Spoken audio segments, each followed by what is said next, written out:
All right, and welcome back to Tuesday night. We'll be doing Chalk Talk here in just a few moments. We'll wait on Eric. I want to thank everybody for coming out on a Tuesday night. Cold, rainy night here in Oklahoma. So we'll bring Eric.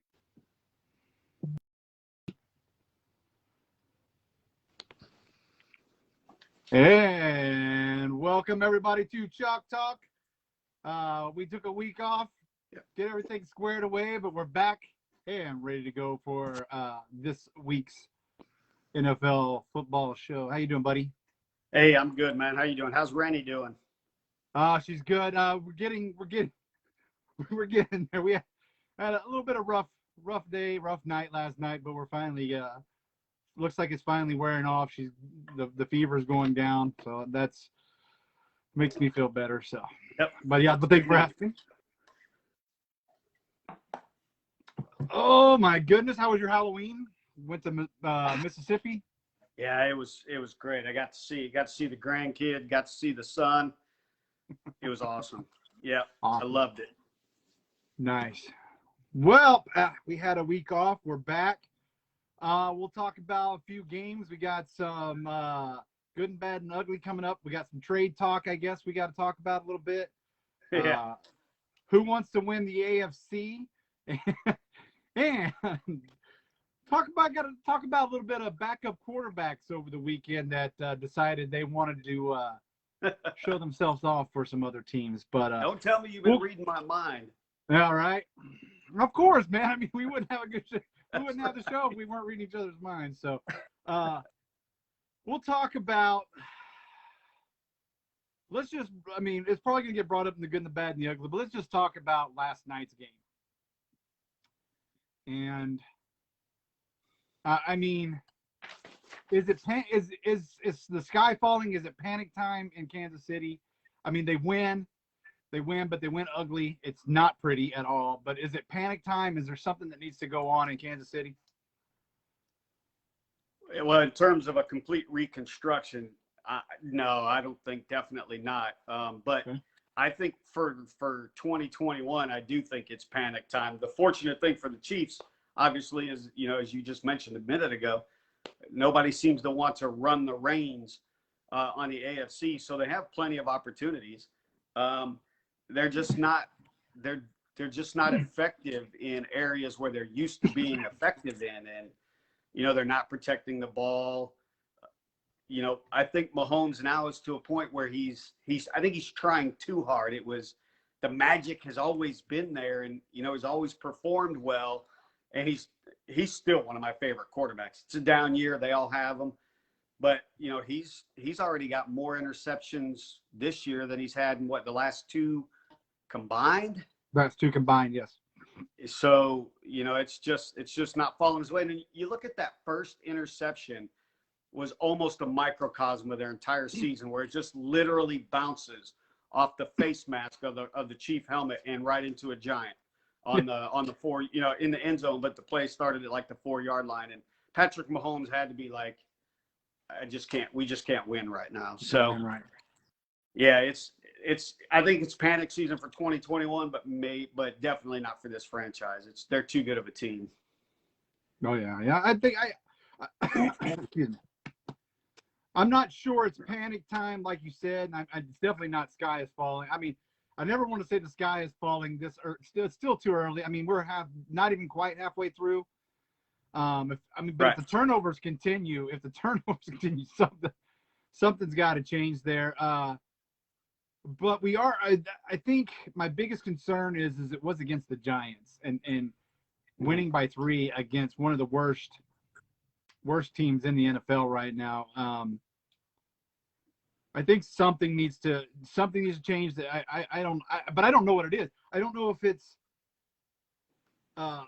play calling. I don't know if it's Andy Reid just needs to just sit down and talk to. I don't know what's going on there, but it's definitely in his head. It's in his head that we're because he's. I mean, literally. I mean, every time he's thrown an interception, for the most part, it's been off. The one against Washington, Tyreek Hill almost got it, bounces off his hands into interception. last night off the face mask, right into the hands of Giant. And I've seen this a lot, and we'll get into some of the other stuff, but I want to bring it up. Over the weekend, or even yesterday, hearing about certain quarterbacks, and we'll get into that, but if the quarterback is hitting them in the hands, I'm sorry, folks, that's not the quarterback's fault. Yeah.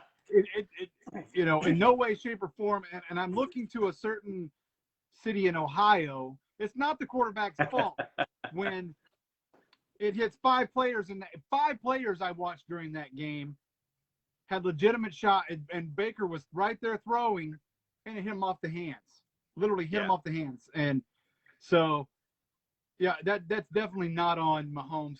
There's some certain things that he needs to work on, I think, again. And his biggest thing is getting his mind and back into it. That's right. Yep. And they're definitely having a mental breakdown for sure. I mean, they had 12 penalties for over 100 yards last night, and that's always characteristic of lack of discipline, lack of focus during the week. The turnovers, you get the bounces that are the unfortunate ones, right? You can't put that on the quarterback, but at some point that does get in their head, especially when they're so used to that bounce going their way. 2 years ago, Mahomes he was bouncing it off the helmet of a defensive lineman, and it would end up in Kelsey's hands, and he'd be gone for 80 yards. And you're like, Kelsey can't run 80 yards. Well, they just had that kind of magic. I'm exaggerating the play, but, they just had that magic. Now you got to give credit to Patrick Mahomes. He's trying to create that magic, but in doing that, he's making the situation worse, like he did last 2 weeks ago against Washington when he tried that weird throw and it just went straight up and down. Yeah, straight up and down. Totally killed the drive because it was an interception. So, yeah, they probably just need to sit down and just regroup mentally, and they still got a chance though. Yeah, I mean, what helped them yesterday was that the Chargers lost. Obviously, the Broncos lost. And the Raiders were on bye, if I'm not mistaken. Yep. So that's right. Like I said, it's hard to say halfway through the season that the sky is falling on any team other than probably other than Detroit. I mean, they're literally 7 or 8 games out of that division. But let's talk about. I think they're going to. What? The Eagles hadn't beaten Detroit since like 2013 or somewhere around there, and the game got so bad that they changed it to another. The national game got changed to another game. But we talked about this a couple of times, and I think it's time to sit Goff. This is me watching that game. My wife's an Eagles fan, so of course we're going to watch the Eagles play and hear and just Goff. He's not the answer, and rightly so. I think it's time to sit him down. Yeah. And I don't think the Lions had. I personally don't think the Lions had any intention that he would be their answer. I think he would get them through, a couple seasons. The Lions organization probably realizing they were close to the first round, to the number 1 pick in the draft, and there's not stellar first NFL pick quarterbacks available in the draft right now, at least. So, Goff may be projected to be the answer for the next couple of years while they build the rest of it up, because, you said this just a couple of weeks ago. He needs playmakers around him in order to be really good. Otherwise, he's on an island by himself and just playing terrible. And I still wonder if it comes down to what the coach said, and if there's now a definitive line between them not respecting each other at all. Yeah. And it's looking more and more like Coach Campbell calling him out was probably the bad thing to do. It's probably not the right answer, even though he definitely needed it. But it seems like that's taken a toll in my mind, because remember, I was the one who brought this up. To me, it seems like, in my mind, that's kind of taken a toll on the rest of the team. So, Oh yeah. I liken it to what I'm seeing in Seattle with attitudes, and when I say attitudes, I'm just talking about there's not a winning attitude in Seattle right now. There's not a winning attitude at all. Obviously, there's not a winning attitude in Detroit. But something's got to change there, and I think you just got to sit Goff down, play somebody else, and then just yeah, you're right. As far as the draft pick goes, I don't see there's not a cream of the crop like there has been a couple of the past years, but they need to do something there, and I hate it for Detroit. I really do, because they're a storied program. They've been around, and I just I got a feeling that at some point they're going to be like, all right, we're done with this team. Let's move on to something else. I don't know.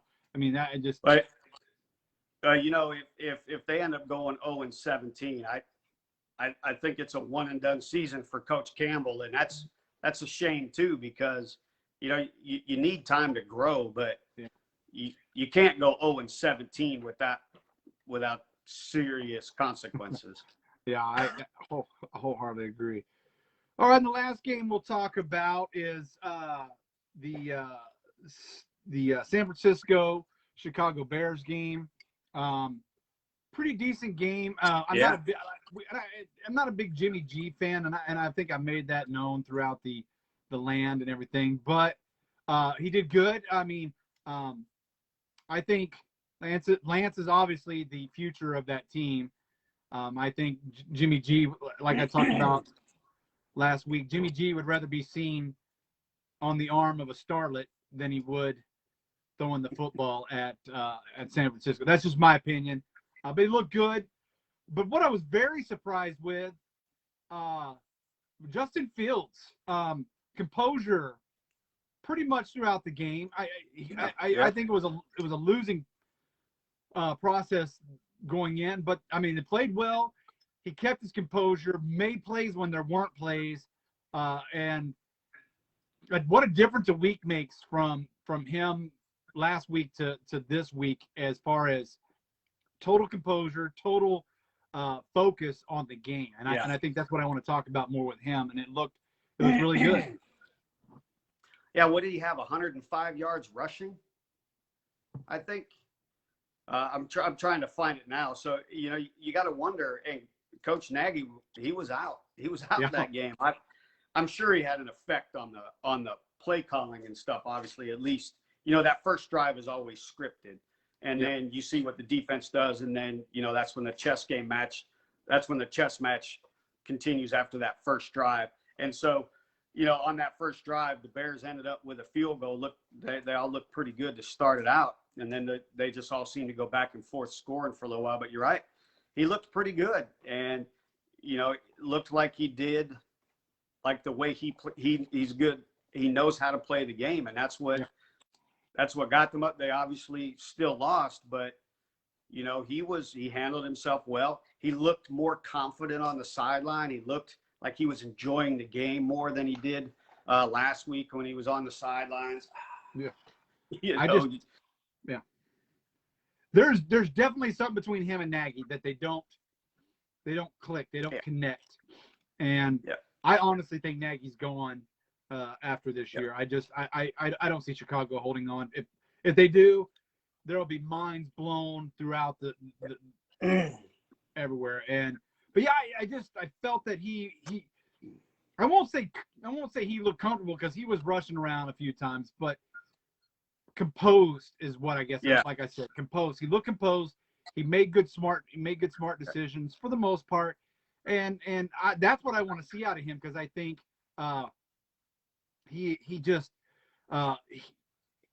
felt comfortable when he was leading, and he had some bullets. He had some bullets on target too, so I'll give him that.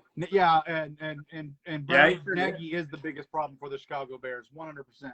You're correct, Trey. Vern. Yeah, and he looked pretty well passing the ball. He was, finished with a respectable quarterback rating of just under 85. Only had 8 incompletions, which is, it's better than he's done before. He was only sacked 1 time, so He didn't have a ton, of pressure to shake him up. That's the kind of game when I think I want my rookie to perform, to manage the game well, to manage his emotions, to rise up. And I totally agree with you. That was my thought too. Was he looked much better, much more comfortable this week than previous. So I have to ask myself privately if they did decide, you know what, we're gonna let him play his game this week, and we'll see what happens. And they were efficient moving the ball. Yeah, absolutely, were efficient moving the ball. All right, well, there were some great games. Like I said, we'll get into a little bit more of some of those back, but it was just nice to see some backups. Cooper Rush making his very first start for the Dallas Cowboys, even though he's been in the league since 2017. The Jets with their backup and White. White. Hey, whatever works, I guess. But what do you attest to that? I mean, let's just take Cooper Rush for a second. Let's talk about him. I mean, I think majority of the country thought when they saw Dak was sitting out and Cooper Rush, they just were going, and Vern and I talked about this on Thursday. If you sit in, you have some pitch counts to use, you have some cushion to use, and I mean, I'm going to root for Dallas to win no matter what, but I went in realistically thinking Kirk Cousins is the more experienced quarterback. I don't know if he's $33 million worth of experienced quarterback, but that's just my opinion. But what do you attribute to those backups just having a great game overall? They looked rusty at first and a little shy at first, but as the game went on, all of them. Well, I definitely think it's a couple things. If you take the Saints, for instance, I can guarantee you the Buccaneers were not game planning for Trevor Simeon. They probably didn't even watch any footage on him. The same thing, with the Jets playing against. Why am I blanking on who they played last night? Yes, thank you. Yeah, I don't. The Bengals just didn't have a lot of footage on, Mike White. Been in the league for 3 years, but he's quarterback out of Western Kentucky, and there's no footage on him. There's nothing to prepare for. And so, I think a lot of times they just kind of come into they're either going to pin their ears back and go after him, or they're going to play it safe and try to figure out, his tendencies and then pin their ears back and go after him. I'm talking about the defense. So I think in some respects, teams just don't prepare you. You tend to see it, a lot. Guy comes in, first game, boom, crushes it. Next couple of games, boom, still doing good. And then all of a sudden, they come crashing down to earth. It reminds me of Sam Darnold at the beginning of this year. New system, very offensive-minded. Coach Matt Rule down there in Carolina is a great coach. He's got one of the best running backs in the NFL. So there was a package to use him, and it worked very well the first 3 games. And started seeing what happened. Christian McCaffrey gets hurt. Defenses now know what they're dealing with in the quarterback, and they can isolate him. So I think it's preparation, or lack thereof in the ability. And then you just look at the individual quarterback himself. What has he got to lose? Right. Cooper Rush knows he's not the Cowboys quarterback, so he just needs to go out there and it's a mindset thing. He just has to keep himself within the game, keep himself focused, and just slow it down for himself and take it one moment at a time. Some players are better at doing that than others. The 4 backups this weekend were all very capable of doing it. Yeah. So I think it's a combination of those things. Yeah, it's nice to see that. It's nice to see that they had, because I never want to see somebody fail at their job unless it's the Giants and the Eagles and the Redskins. But that's besides. No, I can't. Yeah, it was nice to see they shined. I'm not, and I guess this attributes to I cannot stand football groups on social media, oh, I can't believe we put this person in. I get it, man. I get it. You're going to complain the entire time. Just let them play football.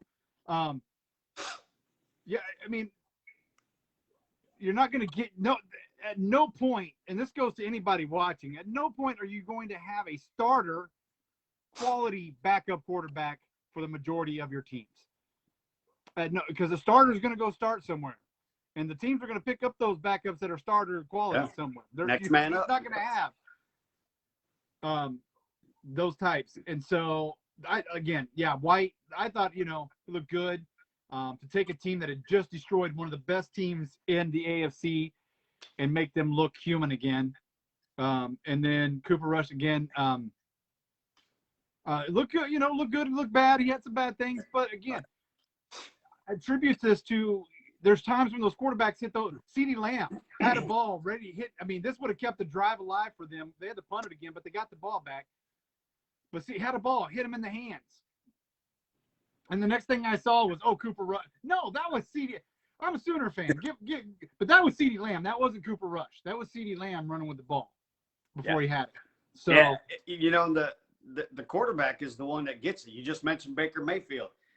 CeeDee Lamb, we're all trashing on Cooper Rush for having 55% completion percentage or whatever it was, but you're right. You catch 1, 2, 3 balls that were thrown your way, and you're looking at the 60s in the percentage. You could be, depending on how many throws you have. Sam Darnold, he's getting crushed daily down in Carolina, but his receivers, they can't catch a cold. They can't catch COVID. That's the new phrase right now. They can't catch COVID. And you know what?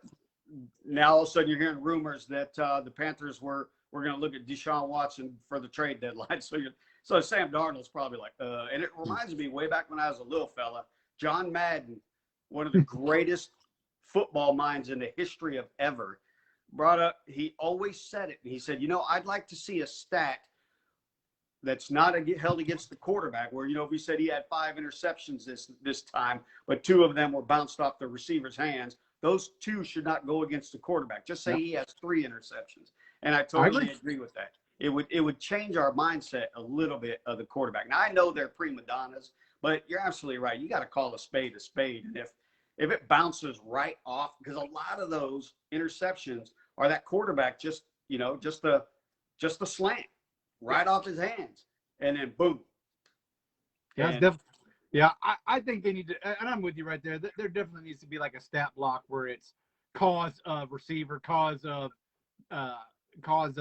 running back, whatever the case may be. Yep. But it was great. All right, let's get into our good and bad and ugly of the football weekend. Let's start with our good. Kind of took the thunder, but great minds obviously think alike here on Chalk Talk, because I got to go with the backup quarterbacks. We had 4 of them. Mike Smith, we just talked about him, 5th-round pick out of Western Kentucky. He becomes the first quarterback in over 20 years for the Jets organization to throw for over 400 yards. Anybody out there remember Vinny Testaverde? That's the last Jets quarterback to throw for more than 400 yards. Yeah. Jets go take their first pick to get Zach Wilson, and he's hurt, and this kid comes out and throws 400 yards and then catches a 2-point conversion. So he just, he brought a little bit of extra energy to him too. You see him bouncing around on the sidelines. I thought that was pretty good.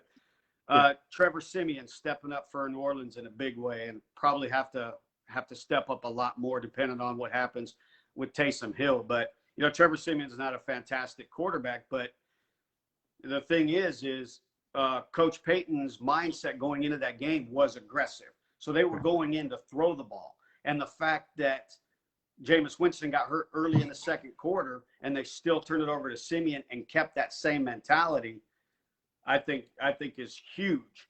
And that could be even bigger, coming down the pipe. Yeah. We just talked about Cooper Rush, having a really good day. And then Geno Smith, he beat the brakes off of Jacksonville. Now, he's got some pedigree in the league, and he's already played in 4 games, but he's still a backup quarterback, and he's definitely not their starter. But this week there were 7 backup quarterbacks starting that were not projected starters to start the week. If you go into next week, there could be 9. Nine. There could be 9 new quarterbacks that start that were not the projected starters. And we're not just talking about because they got benched. We're talking about because the quarterback couldn't go.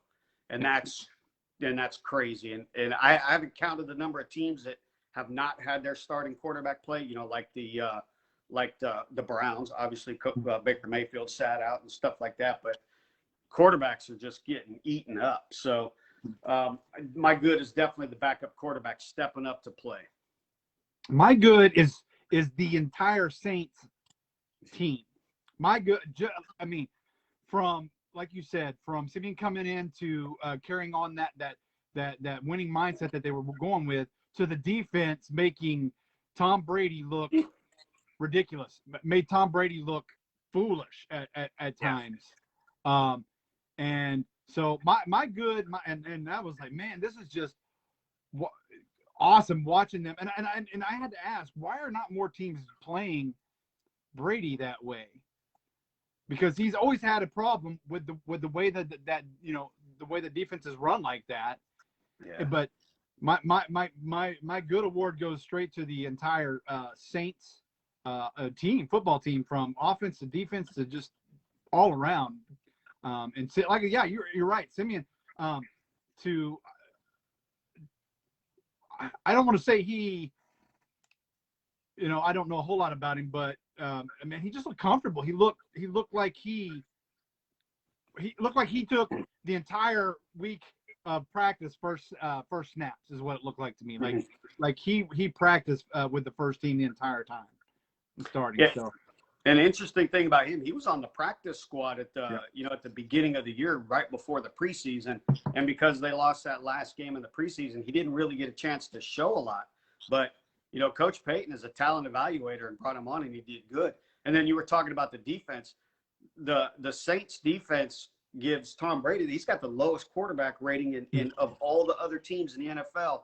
He has a mid-70s quarterback rating against the Saints, and that's the worst of any team in the NFL. So they definitely know how to play him. In just the last 2 years, 0-3 in the regular season, and he's got the victory in the playoffs. So against them. So you're absolutely right. They game plan Tom Brady very, very well. And I know why defense. Because I know it's a scheme thing. I know what each team's different on what kind of defense they want to run. But I figured you could add a little bit of what as my wife likes to call it, the Tom Brady defense now. After she showed a little bit of that, and she's like, well, why don't they? And I was like, that's a good question. I'm definitely going to ask that one. All right, let's like that press man. The Saints like that press man coverage so that they can go after the quarterback. And Tom Brady has not historically been good against, or it hasn't really liked the pressure. But when he's had like a guy like Amendola and stuff, quick little dart to dump it off to, obviously he's one of the best in the league about that. But if you got a defense that can do that press man and get a lot of pressure and take the timing away and then rush him at the same time, it makes it hard on him. And he was sacked 3 times, and he himself committed the 3 turnovers. So, but that was all him. But yet he still had 112 passer rating. This guy, man, he's ridiculous. All right, let's move on to the bad. So, my bad for this week. I got you again reading my mind. I got these AFC teams. I just don't know what it is. Right now the number 1 seed in the AFC is the Tennessee Titans, but yet they took the Colts took them into overtime, and then now Derrick Henry is out. So that's going to completely change the landscape for Tennessee. Fortunately, they got a good lead, but you don't know what's going to happen with those guys next. But to start off the season, we were talking about the Chiefs. Well, we clearly are talking about 2022 for the Chiefs more than we're talking about 2021. And then we talk about the Bills, and then the Bills, they lose to the Titans, which that's a good game. But then the Dolphins put up a fight against them, and really up until the fourth quarter, that was a close game. You're like, okay. And then so we start talking about the Ravens, and then the Ravens lose to the Bengals. Actually, the Ravens get spanked. And so we start talking about the Bengals, and then now they lose to the – we know who the solid teams in the NFC are, but right. I don't know who is number one in the AFC. No, definitely not. My bad this week goes to every receiver that had a ball hit them in the hands. This and I'm not saying that they should. You know, I get it, but my bad is there was a lot this week, a lot. And I'm going to talk about an ugly receiver here in a minute when we come to ugly, Arizona. But there's just a lot of, and I'm not trying to say that they're not focused on the game or what, but I saw a lot in Cleveland. I saw a lot in the Cleveland game. A lot of drop balls in the Cleveland game. I saw a lot in the Dallas game, and some of them were not their fault, but I'm talking about some, again, even Kirk Cousins throwing. I'm talking he had a few where he hit them right square in the numbers, and it's just, and that killed some good Vikings drives. So my bad is just, I want to, if it hits you in the hands, and I'm saying this as a guy who's just, sitting back just watching on TV, and I'm not a pro, but catch the ball, folks. And I mean, that would have been, that's the difference. 5 drop balls is the difference in Cleveland winning that game. Yep. And not having Colin Cowherd hearing his complaints about the ladies and gentlemen, it's not, the sky is still not falling in Cleveland. I want you to know that. No. The game plan has changed a lot, obviously, due to having some backs out, but that's what kills drives. Yeah. And you cannot and you should not put that on the quarterback. And that goes for any team out there playing. Catch the ball. That's the difference between Cleveland winning that game. And I have to rightfully say that's the difference between Minnesota winning that game. So that's my bad for the week. Yeah, especially when you got a lot of backup quarterbacks and, you got a lot of injuries. The wide receivers have got to know that it's their time to step up. Go ahead, be the hero. You got a kid that's just coming out of college and is thrust into the limelight. Go get that ball. Catch it first, then, get the yards. Just focus on catching it. Live to play another day. Yeah, absolutely. Agreed. And I agree. The Browns are not – the sky is not falling in Cleveland. They've had some injuries that have totally changed that offense. And because it's totally changed that offense, and we've always said their weak spot is the passing game right now. Mm-hmm. And the wide receivers are one of those problems. But because they're getting behind in games, because they are more one-dimensional, their defense has not been allowed to do what they are normally good at doing because they're getting behind in games. So absolutely, 100% correct. They will be okay once their 2 running backs get back and their offensive line gets back together. They would be just fine. Yeah, I agree. They still have a shot, and like I said, they're only because we've talked about the AFC. They're still only like 1 or 2 games back, and that can change. Yeah, immediately. We know how it goes. So the sky is not falling, and there's no time to. There's not. You don't have to panic in Cleveland at all. No. All right, let's go to the ugly. What's your ugly for the week? So, depending on how you look at it, it could be ugly, but some people might think it's beautiful. But my ugly really is the LA Rams draft board for 2022. Oh my goodness. This team, you got to give general manager Les Snead a ton of credit because they are aggressive. I think we're going to get into the trade deadline, but sending a 2nd and a 3rd round pick next year to get a super high quality linebacker, fantastic character, a leader in the locker room, just a presence on and off the field. You totally got to steal for it. But with that being said, now they only have 3 draft picks in the entire 2022 draft. And, they're going to be in it at the end of the year. If they make a Super Bowl run, then, the better you are in the NFL, the lower you pick in every draft. Right. So they're going to have 3 picks, but their picks would have been at the end of the round anyway.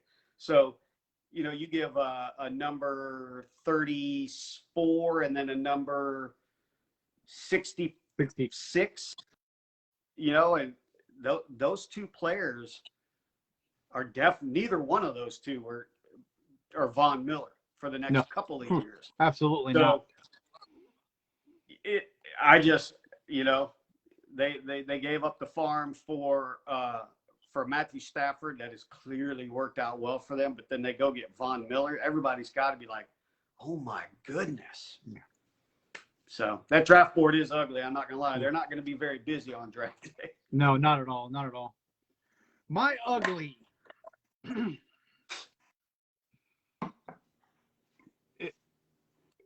We are taught from the time that we start playing football that you play through till the end of the whistle, no matter what. Play through. Yeah. What in the world was this kid thinking? I've seen the memes where they're talking about, oh, you're playing Madden, and all of a sudden your controller got pulled out. And yeah. I mean, that right there is, if he even makes an attempt, he probably catches the ball, and that's the difference between a 6-1, 7-1 Cardinals to an undefeated Cardinals. Yeah. So. Yeah. You're talking about AJ Green, right? AJ Green, yep. Yeah. You got to play through 100%, and it's like he just, like his brain turned off or something. I don't know. I don't even know what to call it, because I don't think I've ever seen that in football. I haven't even seen that in Little League and Pee Wee football. I don't think I've ever seen that. You know what makes it even more confusing? It surprised the cornerback too. He just stuck his hand out, and the next thing you know, the ball is like right in front of his face, and he's like, yeah. Oh, let me grab it. Yeah. I mean, I agree. When I saw it, I was like, there had to have been a miscommunication. He had to have thought Kyler Murray was going to the left, right, or down the middle, or he had to have thought it was a run play. I mean, I don't know why you would think it was a run play. They didn't have the time for it and stuff like that. I was shocked. Yeah, I totally agree. That definitely. Like I said, we're taught every receiver wants the ball. Especially in that position of the, in that time of the game, every receiver. So every receiver should be looking for the ball. That's my thinking. And I teared up a little bit for Kyler on that one. I'm like, well, you know what makes it even worse, and I know exactly why Kyler Murray stayed on the ground an extra little bit, because he had to have been like, you got to be kidding me. The whole team worked their tail off. The Packers were all over the field. All whole over. Game. They totally controlled the line of scrimmage all day. They had like 38 minutes of time of possession, and they were just moving the ball up and down the field. And Kyler Murray threw 2 picks, no touchdowns, and yet all of that, and they were still in a position to win the game with 15 seconds. Only for this ugly play, this guy just decided not to pay attention, decided to only go 10% when he should have been going 110%. And I'll bet you the Arizona Cardinals are still sleeping from that game, because they got whooped and yet they were still in it. Yep. And only for a terrible play like that. I don't know. I hope there's something being said about that over the week, and maybe some stairs being run. I don't know. But all right, that was good and bad and ugly. Let's get into, obviously, we got some trades, we've got some releases, we've got some injuries that are going to be affecting some teams within the and then we have some really bad news out of Oakland, or excuse me, I'll say it, Las Vegas. Let's start with the trades. Obviously, you've already talked about the Von Miller, probably one of the best trades. I know like we talked about, they gave up second, third round, but that was a good trade. That was a good trade. Yeah, very good. What do you think? I mean, obviously there's still more going to be coming around. What are you looking for? Who needs what is what I'm trying to get at. What do you think the contenders need? So, I think so. If you look over in the NFC, I don't really see a need for the Cardinals right now. They just need to get healthy. They went out and got their need when they got Zach Ertz. I think the Packers do need a tight end. I was actually surprised that they didn't go after Ebron in New York. Yep. That would have been good for them, especially when they had three wide receivers that were out. It would have been good. Aaron Rodgers has always been successful with good tight ends. So yeah. I think they need to try to find a tight end. The Saints, they still need wide receiver help. And now that Deshaun Jackson is on the waiver wire, he might be an interesting pick for New Orleans because he is still speedy. And so who else? Dallas? Dallas might need a linebacker now that Jabril Cox just season-ending injury with the ACL, I believe it was. How good of a pickup was it for you guys getting, and I say you guys, the Saints, getting Ingram back? How good of a pickup was that? So I think right now, I think ESPN gave it a grade of an A- for the Saints. I don't necessarily give it that high of a grade. Don't get me wrong. I love me some Mark Ingram. Him and Alvin Kamara just have chemistry that's unequaled in the NFL and probably maybe in the history of the two running back system, which isn't very old, but still. But Ingram actually came in. He's actually a replacement for Tony Jones Jr., their young, undrafted running back who the Saints love. I mean, Sean Payton loves this kid. Hard worker. He's a straight runner. He's a one cut, and I'm gone, but he's super fast. So he finds that little sliver in the line, and he's literally gone. And his injury was a real setback, and that's what led to Kamara running 28 times against Seahawks. Yeah, so bringing in Ingram, I think it's refreshing, and it helps with the 17-game season. But it was a safe pick. Because he still knows the system. Yeah, that's why I give it a good. I mean, I thought it was a great pickup, and by safe, I mean you already know what you're getting. So again, familiar with the system, he can come in and give Kamara some relief on those runs. So yeah, I agree with you, bro. Well, he was the leading rusher for Houston, so he's clearly still got it in him. He was only averaging 3 yards a carry, which is not Ingram's best. But Kamara's our feature back. If Ingram gets 3 yards a carry and carries it, 12 times, I'm okay with that. I'm all right with that. It's not great, but just like you said, it's a good solid pick. Yeah, that's 40, 45 yards. Get you 40, 45 yards in relief of Kamara, and he's always. I agree on that. Like you said, Deshaun Watson's on the waivers. I kind of see him. I figured Saints or Green Bay is where I kind of felt, but I mean, is he even going to stay? I mean, I feel like Deshaun Watson doesn't stay anywhere he goes anymore nowadays. I don't know. Yeah, Deshaun Watson's kind of that's a tragic story because he's not on the NFL's exempt list. So if he was traded today, he'd be able to go play football. He's still dealing with, I think some of the legal issues are still playing out, but the NFL has said he's not on the exempt list.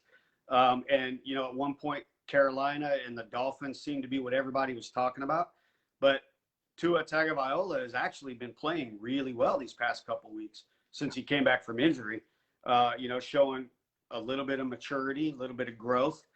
And the Dolphins just flat out said they weren't interested. So they ended those rumors. And then Carolina came out.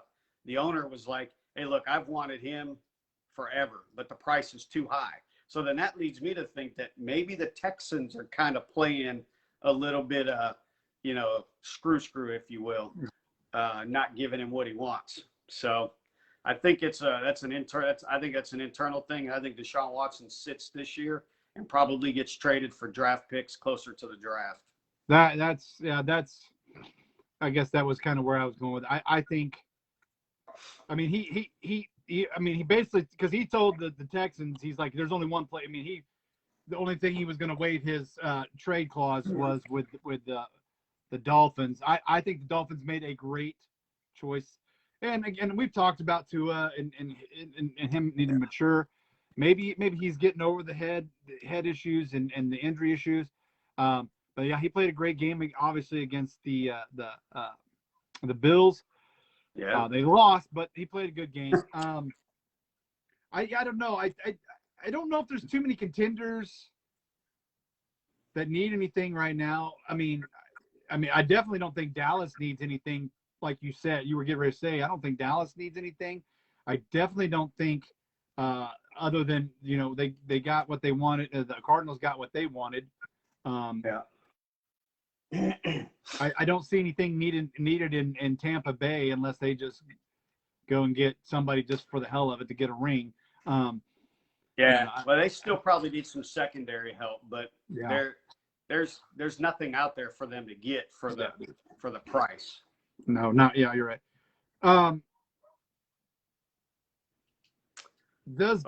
But Tennessee, they definitely need a running back. Yeah, and that's what I was getting ready. That's just trying to. I was looking at my notes here. Does Peterson help them? I mean, I believe they did pick him up off, right? Correct. They did. So does that? They did. Yep. Does that relieve them of a little bit? I mean, obviously, Peterson's lost a step, but I mean, he probably can still give them 3 or 4 yards per carry, maybe. For sure, yeah. Adrian Peterson's a timeless back, and still has a lot of heart. I think he still has some left in the tank, at least to get them,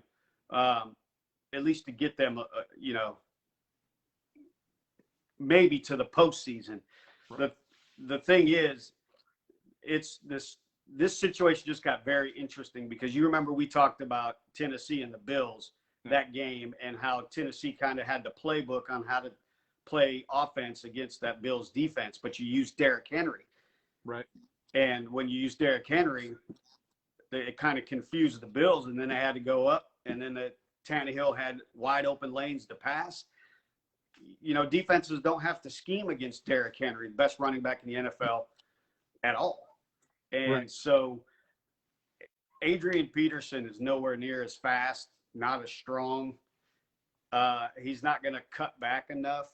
So it's going to be interesting to see just how well he does in a system that will probably change from what it was before. I definitely think he gets them to the postseason. I just don't think, and again, I'm nothing against Peterson at all, but I don't think they can win a championship with him in the backfield. Yeah. I don't see it. And I mean, he's going to be a straight up and downhill runner. He's not going to slash through the tackles anymore. He's not going to give you, that. So, yeah. So obviously the AFC, and this is where it's leading me up to, the AFC needs more. And we talked about it. Who in the hell is going to win the AFC? Because from week to week to week, obviously, like you said, the Titans are the number 1 seed right now, but that could change next weekend or this coming weekend. That could change. Yeah, here we are midseason, and I'm still sticking with the Bills. Even though Tennessee had beaten the Bills, I'm still sticking with the Bills. They're just, they're the talent. It's the same talent, and teams go through highs and lows, and they're still 5-2 right now, comfortably in first place. They would be the number 4 seed if the season ended today, but fortunately it doesn't. And the rest of the AFC they don't have both sides of the ball. They don't have the balance on both sides of the ball that I think to make that deep run like the Bills do. Tennessee was Right. looking that way, but with Derrick Henry out, to me, Derrick Henry is a game-changing player that you just can't lose if you want to be successful. And so to me, it's still the Bills. Okay. I agree. I think I'm going to stick with that too. I think the Bills, I think they'll end up being I do think the Bills will end up being the number 1 seed when it's all said and done. Yeah. And I just don't know. I think that's going to be the only clear-cut, solid number I can give you at when it's time to go to postseason. The Bills is the only one I can say is a clear-cut number 1. I don't know who will. Yeah. I don't know who will finish out 2 through 7 or 2 through 7. Is that right? 2 through 7? Is that what I'm thinking? Yeah. Yeah. 2 through 7. I don't know. I thought I knew at the beginning. I thought I knew at the beginning, but there's just so many jockeying back and forth. I don't think the Colts want to go away in that division. They're fighting tooth and nail, and if it wasn't for a weird throw by Carson Wentz, I think they end up winning. I think the Colts could have won that game. So, it's just, man, you're right. I want to see some definitive teams pulling away, though. I mean, we got teams in the NFC that are doing that. We got teams that are already. I think we know who our 1 through. At least we know who 1 through 4 is. Obviously, I think we know who wins each division in the NFC. And right now the top, at least in my mind, the top 7 teams in NFL right now are all NFC teams. I mean, if you do we'll do power rankings next week. But right now, are all NFC teams. Yeah. Literally, I mean, the Bills are at number 8 for me, but everything else is NFC. It's just, I think they're the clear cut. Now, that will happen. There'll be the clear cut dominant teams, and then the AFC will find a way to finagle its way into a win in the Super Bowl with the Bills. I think. When it boils down to it, I think we both picked the AFC team to win the championship this year anyway. So yeah, we did. Yeah, I mean in the NFC, the best teams in the NFC, they're fighting for that number 1 position. Seems like the best teams in the AFC are fighting for that number 4 position. Mm-hmm. And it's backwards. The wild card team, the first wild card team in the NFC right now is the Rams. Mm-hmm. That's how good the NFC is right now. How crazy. Oh, man. Merciful. Yeah. How crazy is that? So, we could see some, I think we could see a 9. I think we could see a 9-8 team in the AFC taking a wild card spot. I really do. Where last year that was the NFC. The NFC was the 500 teams, the 8-8, and the. So I don't know, man. 9-8 team making the AFC is weird to say because usually they have some pretty clear-cut dominant teams. All right, let's move on to Hero or Zero. My first one up for you is the Aaron Rodgers meme that everybody is using of the look on his face there. Is that a hero or zero? The meme. I gotta look it up, man. What is it? Where he got sacked and he's got his helmet half off his face and his chin strap is over his nose and he looks like he just woke up, man. I love it. You have to. It's from I believe it's from the Cardinals Packers game. If you can pull up the meme real quick. So I saw the picture. Yeah, it's just anybody. It's just taking the picture and putting this is this is what my face looks like when I missed my alarm 3 times, or this is my face when my wife comes home and I don't have something done. It's just beautiful. So So I definitely I give it a remember, hero to whoever came up with all those memes. So you know, and to get that cameras picture. nowadays Yeah. are great. I remember seeing this. Fox NFL actually posted that picture live because I was watching it, and his face was he has his chin strap up on his nose. Classic. Yeah, that's totally hero because you're going to see that in games, you know, board games from now on. The what's in a meme game. Yeah. Oh man. Yeah, that's beautiful. Definitely a hero to the photographer and whoever snapped that. So, all right, let's Totally. get the next up. Hero or zero? Is Baker Mayfield still playing through this injury? Hero or zero? You know, I gotta go with hero because you know they need him right now. You know, the running backs were hurt. They had been struggling on offense. I have to say hero. I think he did what he needed to do for his team, and they have a solid roster, so they would rally around him. I think. Well, I would like to think so, but you know, you were blowing up the wide receivers earlier, but I still give him a hero. Yeah, I give him a hero for sticking in there. I give him a shake of the finger for doing some of the stuff, getting hit out of bounds and really putting his season on the line. I give him a hero for sticking in there and still being able to make some accurate throws. And we already talked, like I said, I already blew up the receivers. Let's get into hero or zero. The Minnesota Vikings playing it so conservative against a backup quarterback.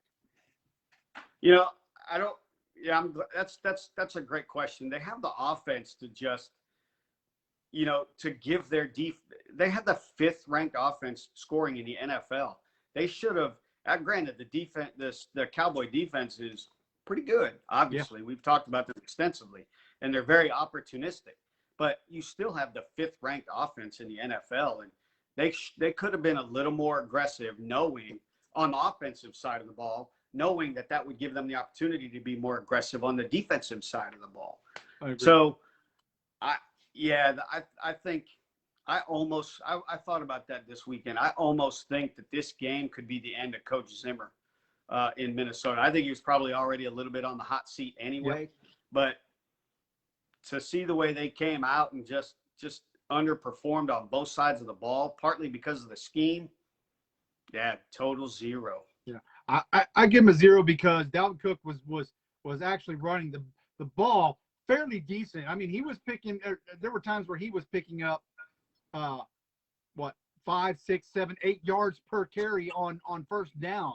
Yeah, and I think they went away from that. I mean, yeah, they granted, but you know, so I think they play and again, nothing against the Cowboys, but I think they played it a little too conservative when they could have attacked on both sides of the ball a little bit harder, like you said. So yeah, I give them a zero. All right, our last hero and zero of this week, anyways, is Geno Smith, and we talked about him earlier, and I just wanted your opinion on how he's handling playing up there in Seattle. Well, in terms of the overall package, I would give him the zero because he hasn't done a lot. You know, and it's totally his opportunity to. He was already playing in a system that complements him. Yeah. Just Russell Wilson is a far better quarterback, and he just didn't take advantage of it. He didn't have a mind-blowing day against Jacksonville, who is just unbelievable. You come off a bye week and you throw up a game like that. Wow. So I don't think Geno's done a lot to kind of keep his job there. I agree. You're not capitalizing on a really good opportunity that you have. You are That's right. Yeah, I mean, we're playing. I mean, Jacksonville, he looked good. I mean, who hasn't looked good against Jacksonville all year? You're just not capitalizing. And I'm not.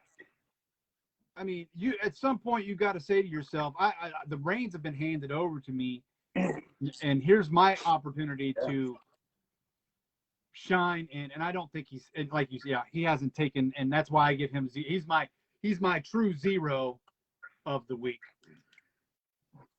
No, I mean, you just got to look at the comparison between Mike White of the Jets and, the inspired play that he had. Gardner Minshew when he came off the bench, Dak Prescott when he came off the bench, nobody giving him a chance. And the two quarterbacks in front of him get hurt. And, in the preseason, he's electrifying. Yeah. Geno Smith, starting quarterback, gets hurt and he's not electrifying. Yeah, he's doing it, but he's just not electrifying. That's what I want. I mean, if I want something from my players, if I'm giving you, I'm Coach Hoop, and I'm giving you the reins to my team, please go out there and shine. Please. I mean, I get it. Yes. Geno, you've been in the league a while now, and you should be chomping at the bit to take this team and make them shine, and he's just not doing it. I get it with Cooper Rush and White and some of these guys that have been in the league 4, 5, 6 years. Yeah. Geno, you've been around a while. You've been around a hoop of years, and you're not.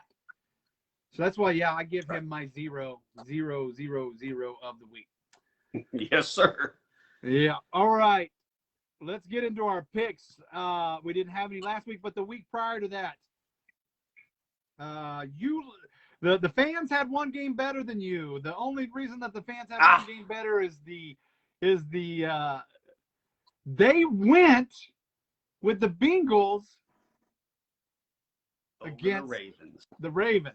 And that is not you guys would tie. So you're still in the lead.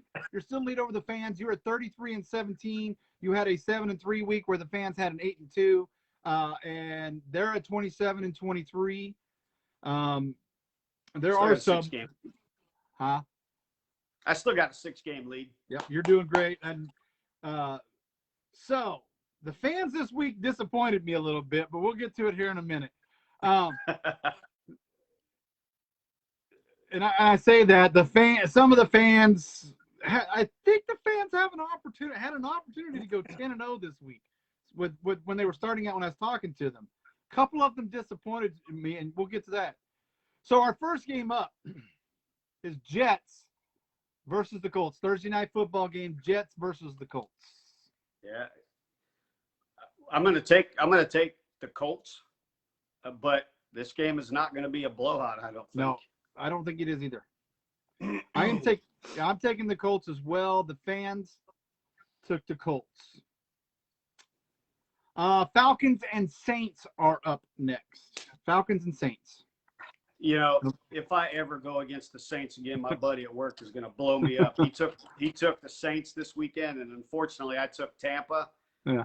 And I haven't heard, rightfully so, I haven't heard the last of it. I give him credit. And so I'm not doing that. Well, number one, it's the Falcons, and we own them. So we're not losing to the Falcons. Saints. Nope. Saints as well, and the fans agree with the Saints. This is a tough one. Browns versus the Bengals. They are in Cincinnati. Yeah, I'm still waiting to see if Chubb and how Chubb and Hunt are really doing.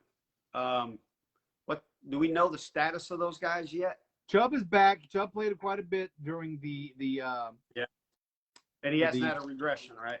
He hasn't had a regression. He did decent, but I mean the Steelers are always relatively good on defense when it comes to stopping the run. So they were doing a lot of out of the backfield stuff with Chubb. He did get some yards, but the Bengals are not the Bengals are not the Steelers when it comes to run defense. Right. So I think I'm still going to go with the Bengals just because of their play against the Jets. I think that this is their chance to get back. I'm going with the Bengals. I agree. I am going to go against you this time. I am going to go with the fans. The fans picked the Browns.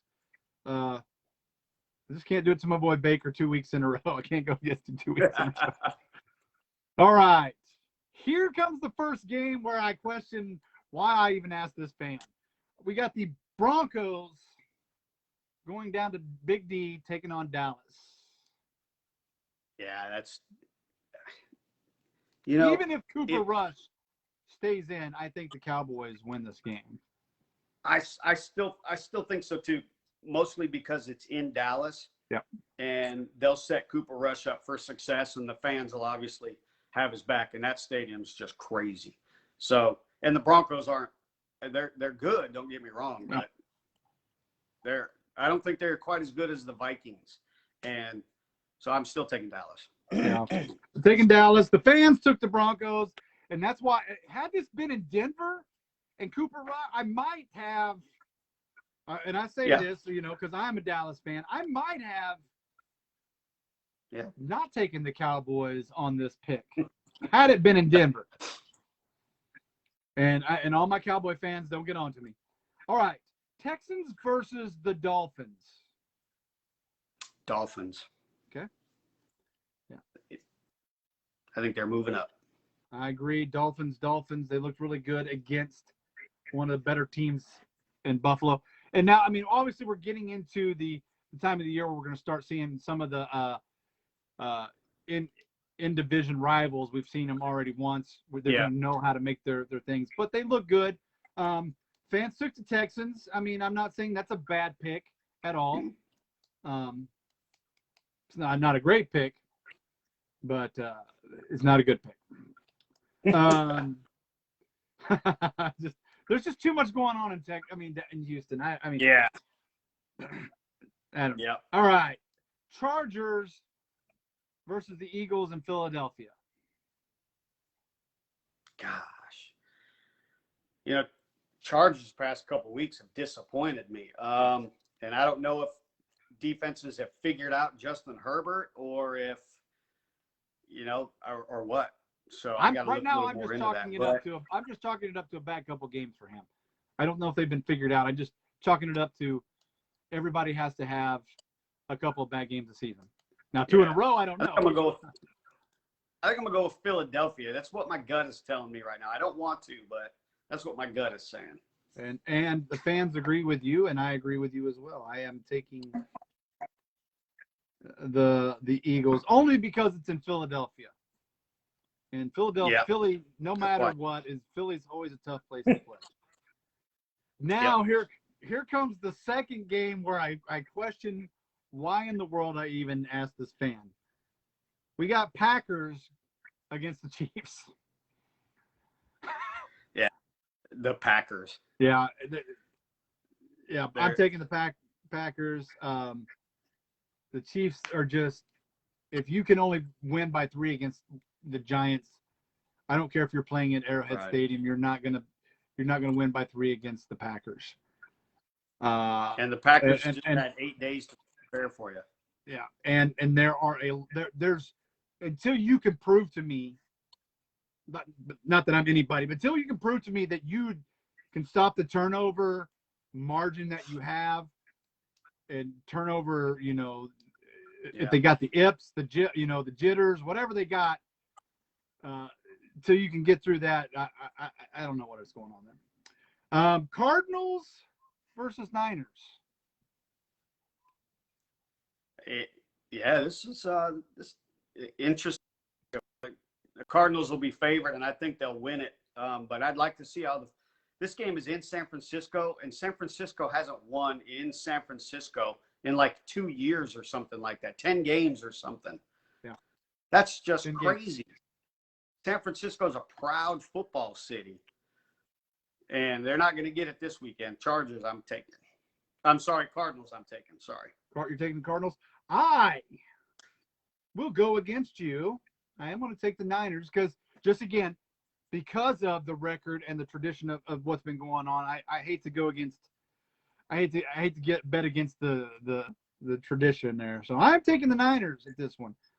They look pretty good against the Bears, and I despise, and I hate to say that because I don't really like to despise people. Jimmy G is just has ever done anything for me, and I'm just not not in the realm of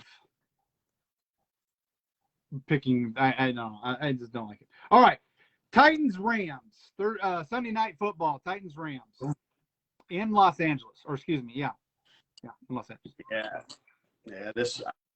I got to take the Rams. I think the Titans are going to have to figure it out without Derrick Henry, and this will be a game where they try to figure it out. But this isn't the team to be able to figure it out against.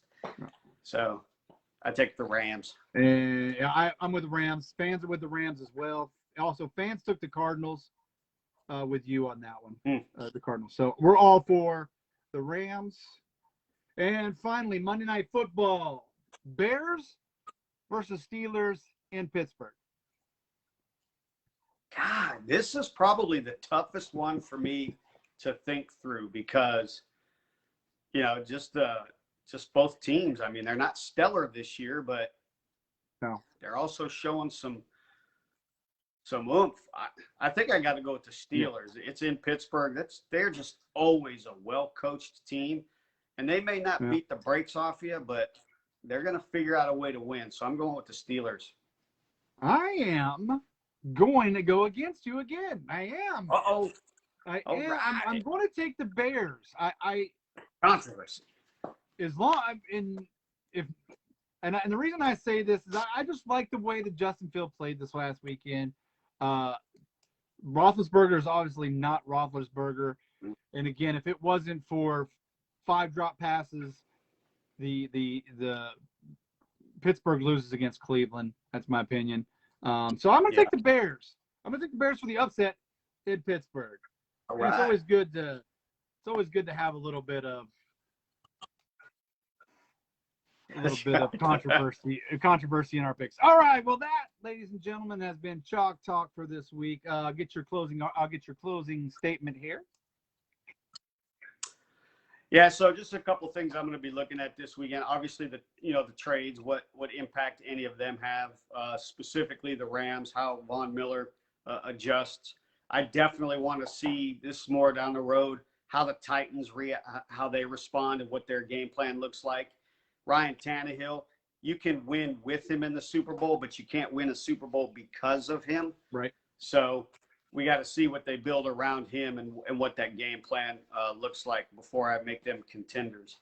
And then do the Raiders, currently the number 2 seed in the AFC technically right now, do they keep it going? Are they the real deal this year? Are they now, on a mission against everybody because of the incidents that happened? And then now with Ruggs being arrested, do they just kind of take that on as well and say, yep, we got it. We'll have his back. He's got to pay the consequences, but, we'll improve. So I'm looking to see if the Raiders can keep that momentum going. And that's what I'm looking for. Yeah, I'm with you. I just want to see somebody step up. What I'm looking for this weekend is somebody to step up and be like, we're in charge of the AFC. I want to see some really good somebody, like I said, instead of fighting for 4, I want to see you fighting for 1. I want you to take control of 1.